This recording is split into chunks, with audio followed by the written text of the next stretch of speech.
Hey guys, it's Elisa, not Alyssa, and today I'm going to teach you how to pronounce the T, P, K, and D consonants in Italian.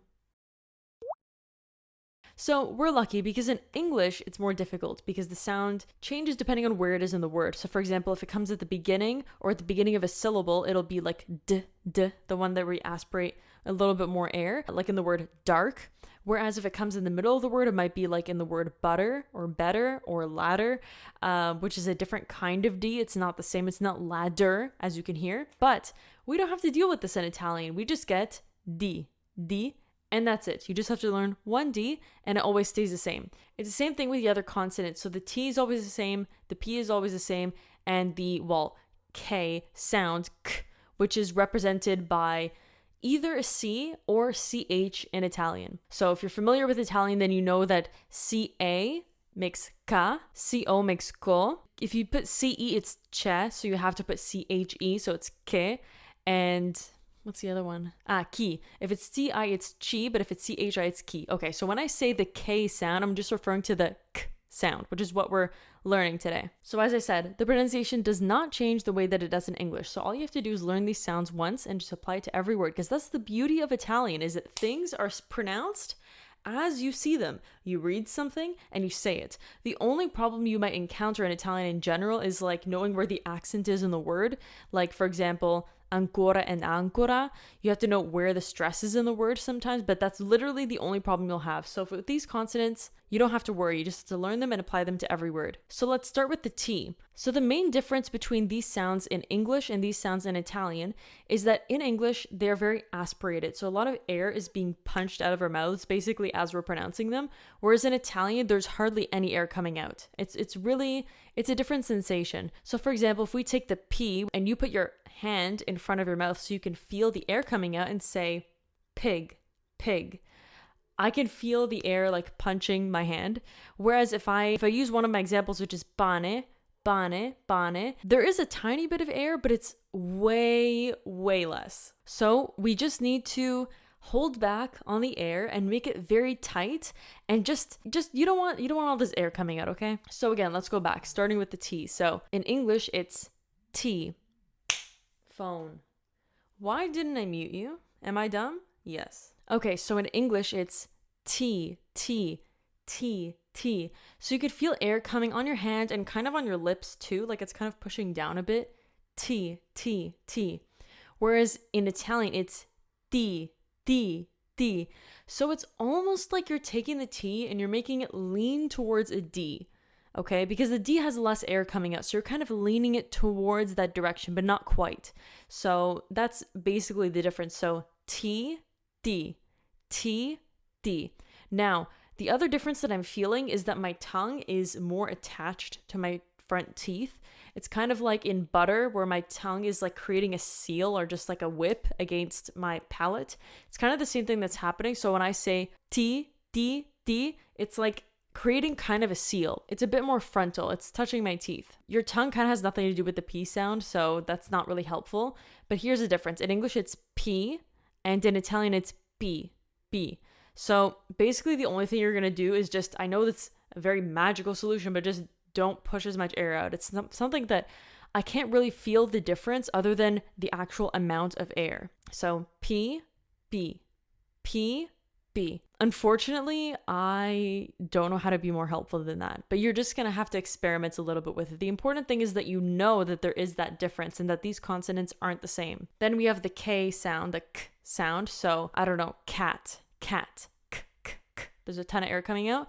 If I say the letter K in Italian, which is kappa, when I say cat, I feel a ton of air coming out. When I say kappa, I don't.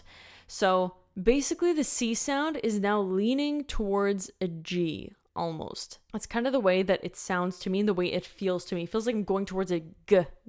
So that's, I think, possibly a helpful way to think about it. Then we have the D. So in English, we have D.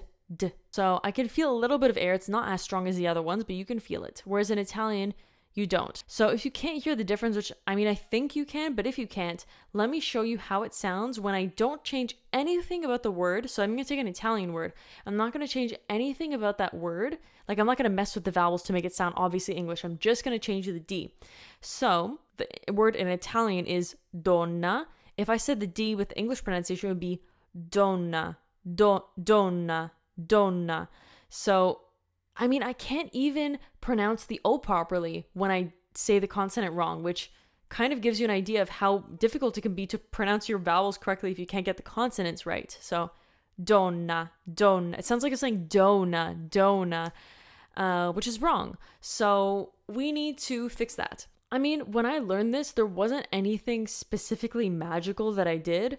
I just noticed that they sounded different, and I just noticed that they had less air coming out, and I just experimented with it, and at least for me, it came naturally. I hope it's something that comes naturally with you guys too, because I can't really think of another trick. Like, it's not as, magical as my other videos, I guess, where I have like specific tricks that you can do, like with the R, like that was a useful trick. But there's not really a trick. It's just you need to know it, and you need to learn how to hear the difference and experiment, of course. I hope this video is helpful anyway. Now, we are used to sending varying amounts of air, even with the same sounds. So a good example is pin and spin. So with the word pin, there's tons of air coming out. With the word spin, there is air coming out, but a tiny bit less. So basically, take that P in spin and go spin, and try to just send less and less air out of your mouth as possible, and you will get to the Italian P. So now we're going to go over some words. So for words that start with T, we have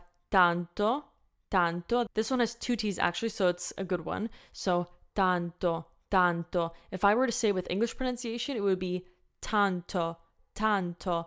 So I think you can hear how dramatically different it sounds, and this is like the way for people to know that you're English. I mean, there are a lot of ways for people to know that your first language is English, but this is like an obvious one, because I don't know how many other languages have those aspirated consonants the way that we do, but it's very obvious if you're not concerned about your pronunciation. I mean, I don't know why you would be watching this video anyway, but there's always that one person that's like, don't tell me to pronounce better, like you're so rude, but like that's the whole point of you being here. Anyway, so yes, tanto, not tanto, tanto. So try to send your tongue to your front teeth and just kind of stick it on there and then make that seal and pull it off. That's kind of going to get you that sound. Then we have the word tre. If you can't pronounce the R, this is probably not the best word to try, but if you can, then try it. So tre. It's not tre. So this is a problem because in English, obviously, TR is tr, which doesn't exist in Italian. So you're going to get tre. The next one is tasca, not tasca. It's supposed to be tasca. So kind of leaning towards a D. There's not much air coming out. Then we have tavolo, not tavolo. So even though the rest of the pronunciation was good, that T kind of ruined the whole word. I don't think it's that difficult. I think it's just a weird habit to get used to. The next word is treno. So another word with TR. If you don't have knowledge of Italian and you're trying to say it, you'd probably say treno or treno. So it's treno, not tra. On to the words that start with P or that have P in them. So pizza, not pizza. The good thing about this word in English is that we kept the ts sound. We adopted that sound from Italian for this word, but still, it's not pizza, it's pizza.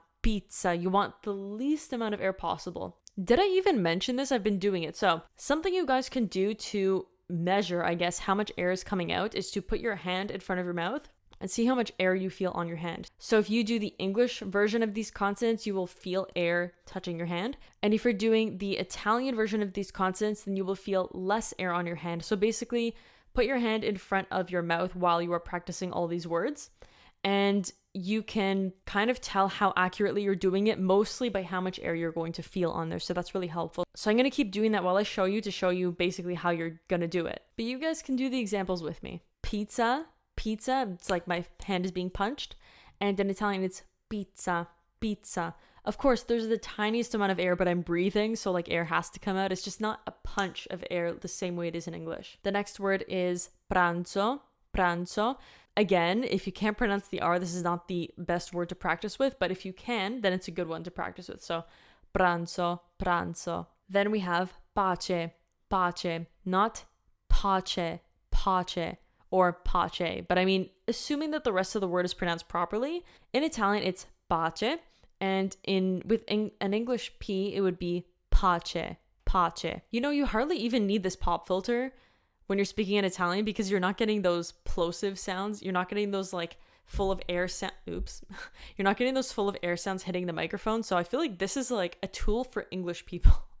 Anyway, the last word is pane, pane, not pane, pane. It's pane, pane, not bane. The P and the B in Italian are pretty close. If I say P and B, P, B, it's not P and B. They're less aspirated. Like everything is just less aspirated in Italian. That's like all you need to know. The P is leaning towards a B, but not quite, because obviously we have the B in Italian, so it can't be the same as a B, even though the B in Italian is, anyway, doesn't matter. You're leaning towards a B, but not 100%. Okay, now on to the K or K sounds, which, as I said, can be represented by a C or by a CH, depending on what the word is, but that's not the point of this video. The point is, how do we physically pronounce it? So, campo, campo, not campo, that's not what we're going for. Then we have canale, canale, not canale, canale.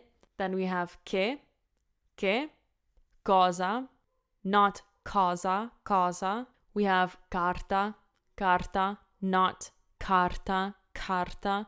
And that's it for the K words. Then we have the words with D's in them. So the first word is dentro, dentro, not dentro, dentro. Then we have dare, dare, not dare, dare, but dare. Then we have an example with two of the sounds, actually the K sound and the D sound. So Canada, obviously in my accent we say Canada. In Italian you would say Canada, Canada, not Canada. Oh my gosh, it's so hard to pronounce the vowels properly and the consonants improperly when I'm so used to saying it a certain way. Anyway, but you get the point. So it's Canada, not Canada or Canada. Then we have donna, donna, not donna, donna. So it's a lot softer. The English one's stronger. And the last word is denaro, denaro, not denaro, denaro. Okay, so that's basically it. I don't know how helpful this video was, but I hope it was. If it was, give me a thumbs up